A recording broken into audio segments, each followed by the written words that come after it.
The other big story today, of course, it is Election Day. The polls open in about an hour, a little less, and there are some heated races across the metro and beyond. Yes, we do have team coverage for you this morning. Some of the big races here at home. Bill Keller live for us in St. Paul. We will get to him in just a moment. But we want to start our team coverage with Kwon. She's in Minneapolis looking at the big race. Good morning. Hey, Good morning to you. Yeah, we are just outside of Machine Shop this morning. This is one of many polling places across Minneapolis. Most polling locations will open up at around 7 o'clock this morning, so just about an hour away now. But of course, that depends on your polling place, so make sure you are checking that. Don't be surprised, by the way, if you see fewer people than you may have expected, because Minneapolis actually just saw its second highest early voting turnout ever for a municipal election here in the city. I do want to give you a look at the city's early voting dashboard this morning. Nearly 26,000 people, or more than 10% of the nearly 253,000 registered voters in the city, have cast their ballots since early voting started back on September 19th.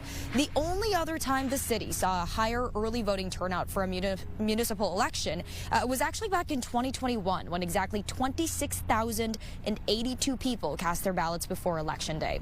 Keep in mind, absentee ballots received on Election Day cannot be counted until election officials have confirmed that the voter hasn't already voted in person. So with that being said, it is possible that the city will see an even higher early voting turnout. So we'll be on watch this morning to see if Minneapolis breaks that record this year. Now, the big race everyone's talking about right now, of course, is the race for Minneapolis mayor. Incumbent Jacob Frey is seeking his third and final term as Minneapolis mayor. State Senator Omar Fateh is considered the front runner challenging Mayor Frey. He was first elected to the state Senate back in 2021.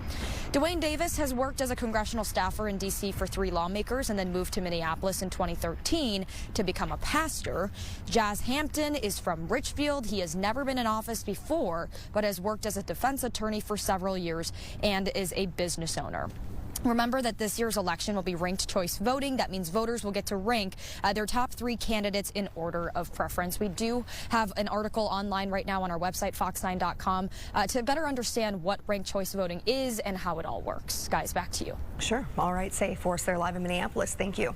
And we continue our team coverage with Bill Keller. He's taking a closer look at the race for mayor in St. Paul. Good morning, Bill.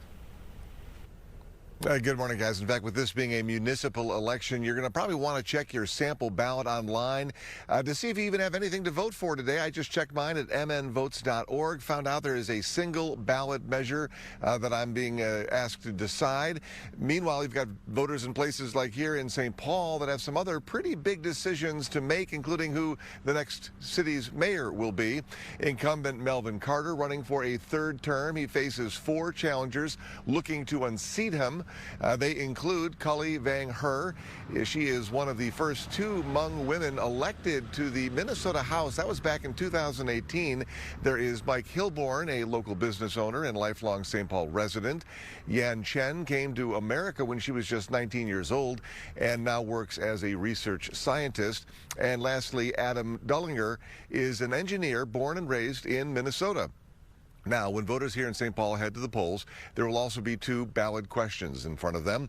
The first is a referendum to amend the city charter. A yes vote would allow the city to issue administrative citations, essentially fines for non-criminal offenses. The second is a school district referendum asking voters to approve a property tax levy to increase school funding. Now, the St. Paul School Board is asking residents to increase the district general education revenue by just over $1,000 per pupil. If approved, it would actually raise about $37 million a year to go towards the school district's $50 million budget gap. Now, as for the mayor's race, 5 candidates vying for the top job.